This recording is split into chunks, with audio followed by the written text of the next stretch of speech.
Hello, thank you for joining us. My name is Joe Vescovich out of the Roedig Vesco Commercial Group. Today I'd like to talk about special purpose properties. For the purpose of this discussion, I'm going to lump them into churches for this conversation. And those churches can be a mosque, a synagogue, or any place of religious worship. Common feature of all of these buildings tends to be that they have larger space for worship. They have support buildings or areas for educational and fellowship. That being said, a lot of people think that these properties do not trade on the market. Contrary to belief, in today's economy, there are congregations, there are memberships that are contracting as well as expanding.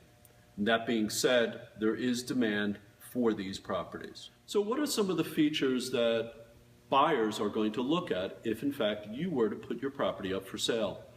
They might include such things as location, building features, site features, number of seats, and any number of other characteristics.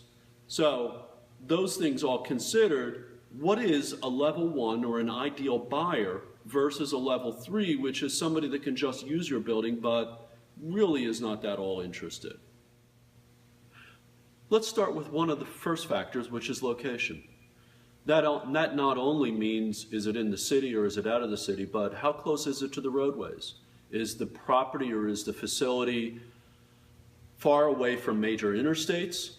Can another congregation get their membership into the area if in fact their members are located from out? We need to keep in mind that in today's world with special purpose properties, people are coming from multiple locations. They often are not just walking to the building. So it's not only just the demographics, but it's a whole assortment of other factors, including are there bus lines, are there trains available? Another aspect is the building features and the site characteristics. These include, does the building look like a place of worship? Does it have a steeple on it? Does it look like a mosque or a synagogue? These items become important for congregations that are seeking to grow and wish to maintain that character.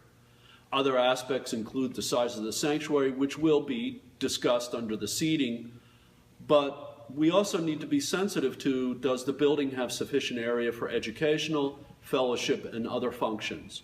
If it does not, then oftentimes the congregation can't grow into the building. Likewise, off-street parking. Is it available, or is parking from on the street and you have to get it as you get it? The final item can be this item we call seating. In the main sanctuary, since this is a building used for a place of worship, it becomes critical. Will the congregation looking at your building want to have multiple services if in fact the seating is too small, or is the space too big to operate for a typical church or a place of worship? These are items that can't be answered until the buyer is identified. As I had noted, there are any number of other issues that can affect how a buyer looks at a special purpose property. These are only out there for discussion purposes. If you'd like to discuss any of these farther, or if you'd like to consult with us, we'd be glad to do that. Please contact Roedig Vesco Commercial Group.